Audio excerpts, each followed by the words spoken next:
I'm Leslie. And I'm Shelly. And we're Sisters in Ebert. Welcome back to another Movie Monday. We did not plan the wardrobe. We didn't, but happy accident. happy accident. Dude, where's my car? 2000. And what gem. a piece of history this is. Wow, it is. It's something. It's wonderful. So, Sean William Scott, love who him. Shelley was in love with at this time. Huge Shelley crush. had not seen American Pie, but she did see this. I was not mature enough for American Pie. And Ashton Kutcher is also in this. We love that 70s show. Yes, we do. So yeah. we were Ashton Kutcher fans coming into this. Yeah. And the one girl from Full House is one of the twins. Yes. It's Stephanie's friend. And Jennifer Garner. I forgot about that. I love Jennifer Garner. I just could not believe Jennifer Garner was in this. Which I find it weird that they cast them to play twins because they don't look that much alike. I think that's the joke. They're not the same age. I think that's they're like 10 years apart. And they're like, vastly different heights. Like, yeah. So, this was not summer movies. Mm-mm. Did we rent this? We must have. I'm thinking we owned it on VHS. I know, but I think we might have rented it first because we definitely didn't see it in the theater. I don't know. I don't know either. I don't know how this I don't know how we came up. Yeah. Well, Dad watched this with us. Did he? I'm pretty sure. I don't remember him watching it with us. It was like maybe a comedy. I think he's the one that showed it to us. I don't think he did. I don't know. We don't remember the origins of this one. We just remember seeing it. Yes. We had it. Was this VHS? Yes, we own the VHS. Yeah. It's still at Mom and Dad's, I'm sure. Somewhere. It was one of your gifts, wasn't it, for something? I think so. I got it for a birthday or something. So, it opens with the following story is based on actual events. Okay. We open to people dancing in the cosmos, ostriches, galaxies, sexy cartoon cat, pink spaceman as credits roll. Everything you need to know about this movie. Yep. We cut to Jesse waking up. That's Ashton Kutcher.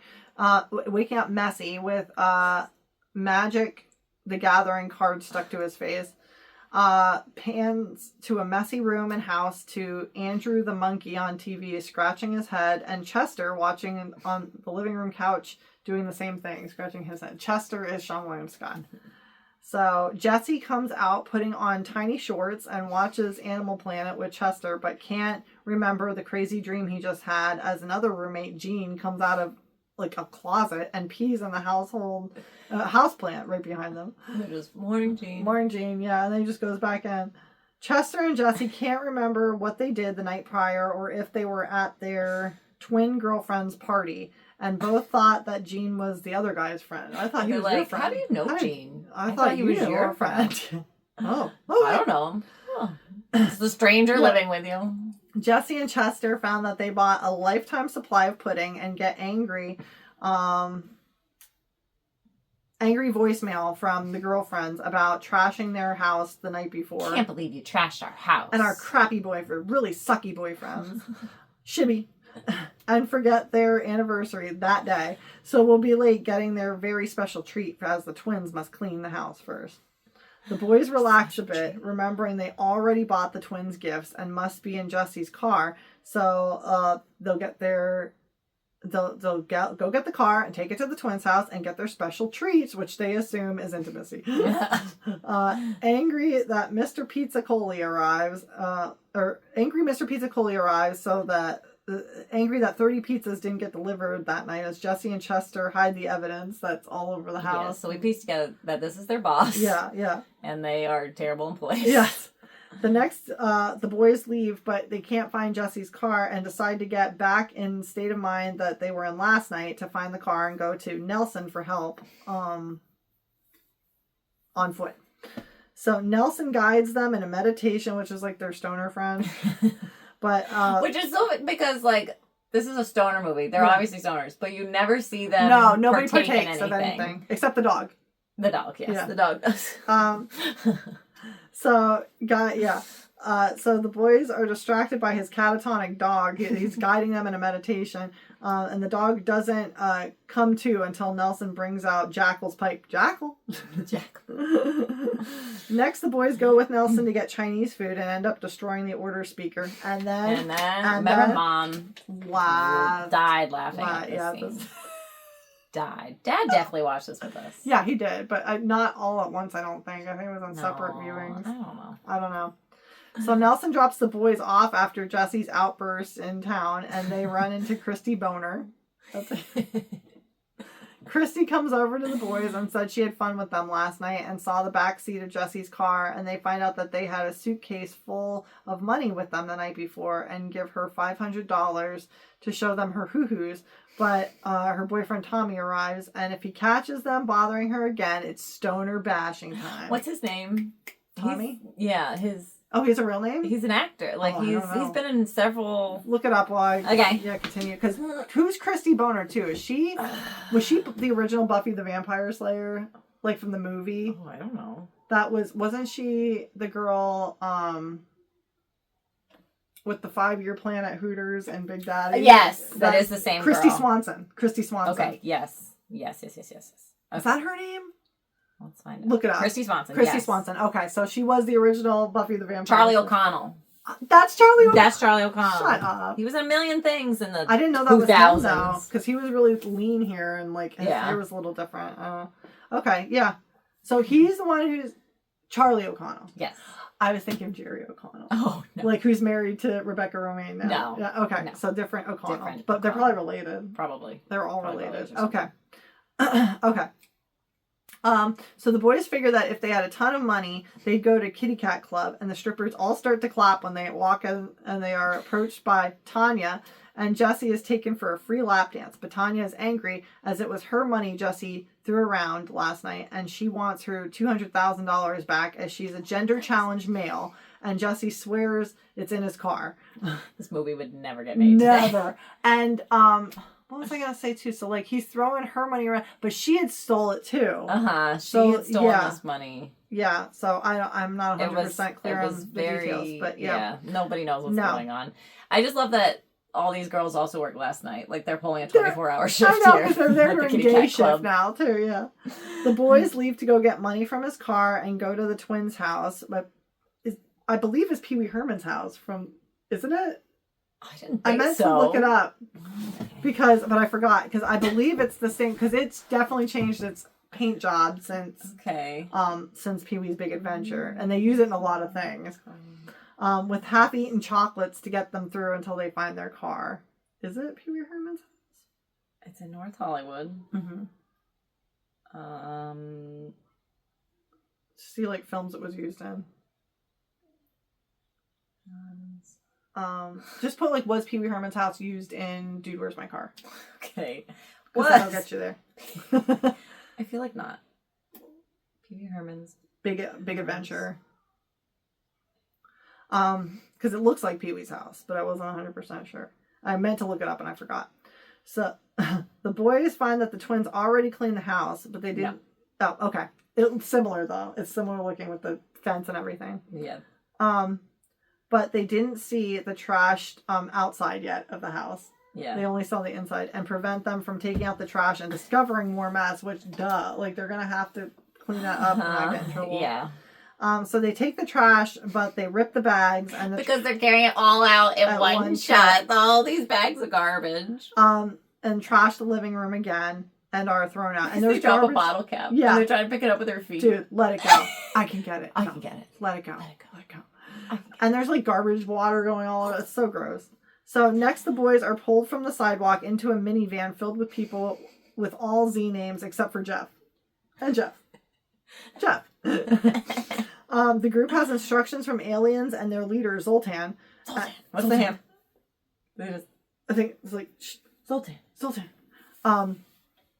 And what's her name's part of it? Gail the Snail. Mm-hmm. Yep, Gail the Snail from Always Sunny. She's also in 24. Like, she looks like a real person there. I forgot what she's... Yeah. So, okay. The group has instructions from the aliens and their leader, Zoltan, that they must get the continuum transfunctioner back from Jessie and Chester, which is a very powerful and mysterious device whose mystery is only exceeded by its power, and must only trust them. So Jessie and Chester are only supposed to trust them. The boys are intercepted by Mr. Lee and greets them saying their very special suits are ready, and the boys discover that each got a tattoo on their back. Jessie saying dude and Chester saying sweet. And that goes back and forth longer than it needed to. Yeah. Which was so funny then. That's what convinced Ashton Kutcher to sign on for the movie. He wasn't going to. And then he read that scene and he couldn't stop laughing. So shows you where our comedy level is at. It was below, the bar was so low, it was right above the floor. So both get cool Adidas tracksuits with secret pockets added and find a dove, Rubik's Cubes, and a kaleidoscope in their pockets, along with flip phones and a lease to a sports car. They got cell phones. And they're like these little tiny things. Bust a Move montage takes place, and the boys drive a Mercedes facing off with Fabio at a light. So they wanted, as Fabio drove away, to get hit in the face by a bird, like he did on that roller coaster, and he refused to do it. Too traumatic. So Chester works on the Rubik's Cube and are approached by 5 hot women looking for the Continuum Transfunctioner and promises erotic pleasure for it. Jessie reminds Chester that they aren't supposed to trust anyone, and Tanya again threatens them, but the boys are arrested as the car was spotted leaving a major drug deal, but can't remember any of the evening as cops torture a dummy in interrogation for some reason. That's gonna make them talk. Yeah. The other cop remembers Jessie and Chester bought donuts for the entire precinct during the time that they were suspected of the crime. When did that happen? Between 3 and 5 a.m. All right. And are released with real criminals looking nothing like them. And the same mistaken cop sent the car to the impound lot. Yeah, by accident. Oh, you're going to be really mad at me. What was his name, too? Like, it was like, oh, man. The hot girls look for Jessie and Chester at Mr. Pizza Coley's, and the boss sends them to Tommy and crew to find them.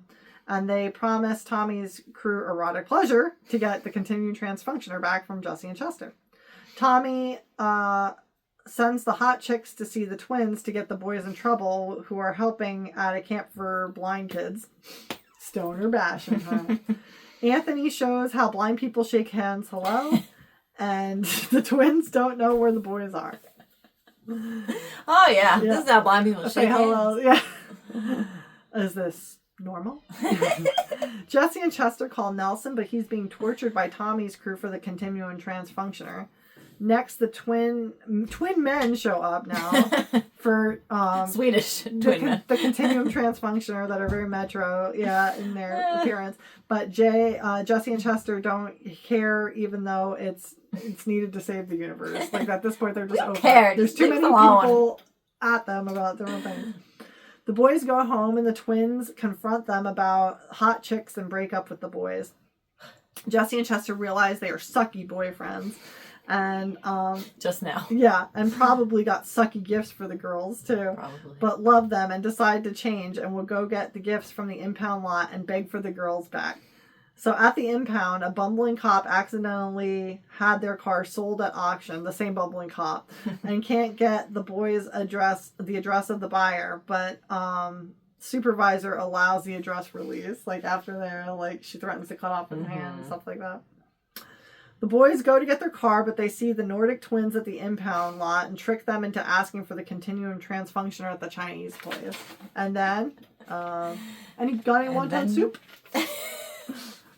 The Zoltan group tases Jessie and Chester, and they awaken at their bunker where the group wears interstellar jumpsuits. Which are I always thought this was so funny. Me too. It's like they all have like black tank top and black like boy shorts on, like or short biker shorts or something, and then they're just covered in saran wrap, but like suits made out of saran wrap. Oh, it's bubble wrap. Oh, bubble wrap. I'm sorry. Yes, yeah. And they all have the same sneakers on, yes. which was an ode to that cult. Oh, that Heaven's Gate. Yeah, that all died with the Nikes. That was that creepy. Yeah, that was really creepy. They're not Nikes though. There's something else I forget, but they all wear the same shoes. They go to property to an on-property barn that isn't a barn because is it red? Is it red? No, that's not a barn. I laughed out loud at that. Audibly laughed because I was like, it caught me off guard. Me too, and it was as Ashton Kutcher at his best, you know, like it was so Ashton Kutcher. It was. Yes. Is it red? No, that it's not a barn.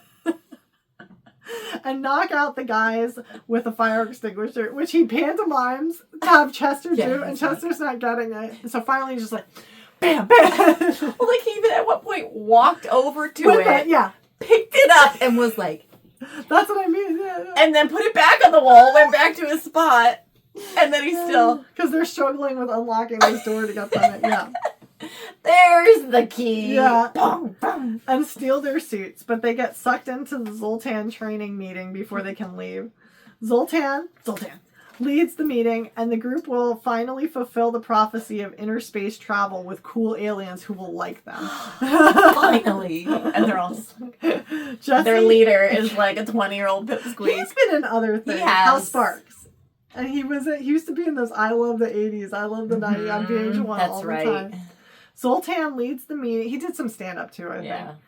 Zoltan leads the meeting, and the group will finally fulfill the... Okay, yeah, I said that. Jesse and Chester are discovered, and it is revealed that the twins are being held hostage until the Continuum Transfunctioner is delivered. Nordic twins are still trying to reason with the Chinese restaurant. Jesse and Chester go to the buyer's house of their car to get the car, but there is something very Canadian about the place. That made me laugh too. There's something very Canadian about all this. and they must contend with ostriches that Jesse mistakes for llamas. They're llamas. Nope, they're ostriches. Because he always watches Chester always watches Animal Planet. Yeah. The boys are surrounded by ostriches, and Chester remembers that Animal Planet advice that doesn't work. And the boys hide in a discarded car on property, but is knocked out by an ostrich and awake in cages. Jesse and Chester are mistaken as ostrich poachers with Andy Dick, and is confronted by property. He's winding up in all the movies too. Andy Dick, what is his deal? Andy Dick. As the owner, and I don't remember ever seeing Andy Dick in anything, and now he's in all these movies that I watched as a kid. We always wondered how he was so relevant back then. We're like, oh, he's so annoying. Why is he always on MTV? Yes. Why is he always here? And it's confronted. I guess he was our generation's Pauly Shore. Yeah, he was. Confronted by the property owner. As the owner is an honorable man, are given ostrich trivia question, which Chester nails from Animal Planet. Pierre allows them to get stuff out of their car, but it is gone, and Jesse wonders how someone can lose a car. How does someone lose a car? The Andy Dick part, like he says on like guyandcage.com, like visit my website. Right, yeah, Guy and Cage. And they made it a real website for a while, which is a picture of him. That's funny. It's not live anymore. Well, but yeah. If they're still paying for that, that's silly. Nothing was in the car when Jesse bought it, or I guess when Pierre bought it, except the key to a storage locker at Captain Stu's Space-orama. So he gives them the key.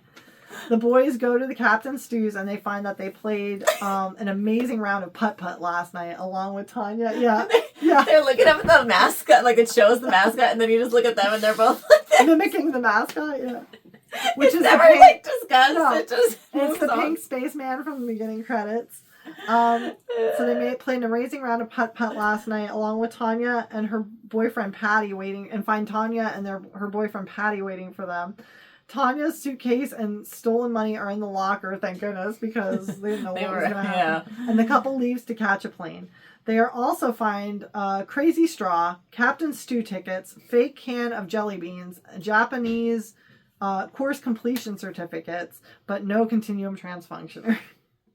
As no one knows what a Continuum Transfunctioner looks like, they use the tickets to get toys resembling a space device, and all the Zoltan crew and Tommy's crew have arrived at Captain Stu's.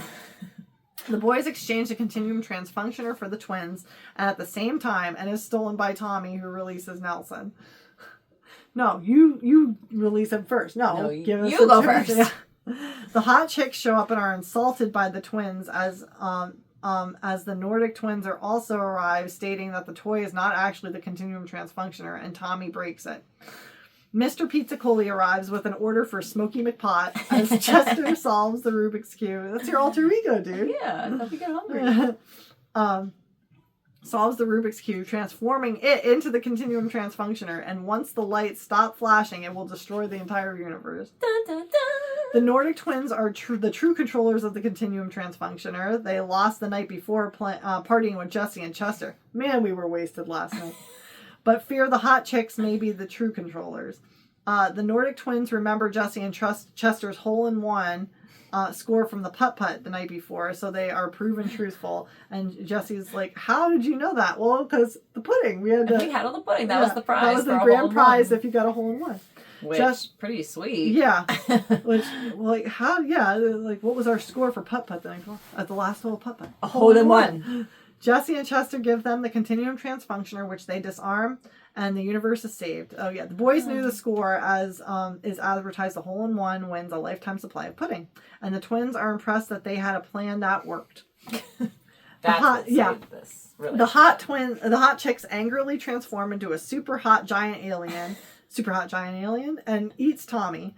Nordic twins will use the Continuum Transfunctioner to banish her to Hoboken, New Jersey, but are knocked down by the alien, so Jesse and Chester take off running with the Continuum Transfunctioner. The alien gives chase, breaking up a child's birthday party, and Zoltan Group yells that they must activate. Daddy, I want to ride that ride. Me too. That they must activate the photon accelerator annihilation beam. The beam is clearly labeled, but unable to be reached, as Chester remembers monkeys using sticks as crude tools on Animal Planet, and the giant alien is beamed away. He just picks up the stick. The straw. Oh, the straw, the crazy straw, yeah. The crazy straw. Tommy is covered in goo, but alive, under a giant pink bunny undies, and is peed on by Jackal as Christy Boner dumps Tommy for Nelson. Zoltan Group asked to go to space with the Nordic twins, who say, yeah, there's a party in the Crab Nebula they can come along to if they want. Yes! Jesse and Chester give the Continuum Transfunctioner to the Nordic twins, who also can't remember where their car is, and erase Jesse and Chester's memories along with the twins. The next day starts the same as the day before, and after a brief worry that the car was gone, find it blocked by a mail truck. Dude, where's my car? Yeah. Dude, where's your car? Jesse and Chester give twins I Heart You bracelets, and it says I Heart You, not the heart, which was the new kind of thing at the time. This is the word, H-E-A-R-T, I Heart You. Bracelets, and get their very special treats of personalized name berets that they embroidered themselves. They put them on. Yeah. Thanks.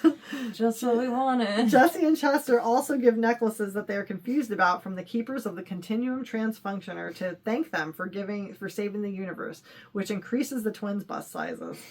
All four get into a car and decide to get Chinese food for their anniversary, and as they drive off, discover the boys have back tattoos.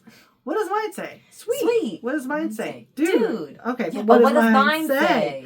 The credits roll in a space backdrop showing filming outtakes. And I put with final, and then, yeah, at the end. The end. Wow. Who wrote this? And who said, yes, let's make this into a Because it was a time when movies were just greenlit all the time and just crap came out all the time. You can make anything you wanted. Man. What a time to be alive. What a time to be alive. Adolescence in 2000. It was, yes. Do you have any fun facts other than what we threw in? I don't think so. I don't think so, yeah. This is something. It's a standalone. Yeah. I think there was talks of a sequel, and then they were like, I don't know. Why taint a good thing? Why tarnish our good name? We think. Do you remember this one? Is this something that have you seen this one? This was like a sleepover favorite. Adolescence, yeah, exactly. Yeah. On our VHS that we rewound, and it was teetering at a time when VHS was becoming obsolete. Yeah, so this is right before DVDs do were we buy the off. DVD or do we buy the VHS? Yeah, we opted for the VHS.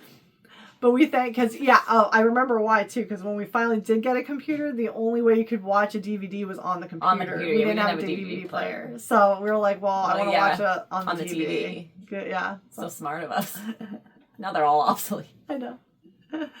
Well, for some people. Not for me. Not for you. Yeah. For me.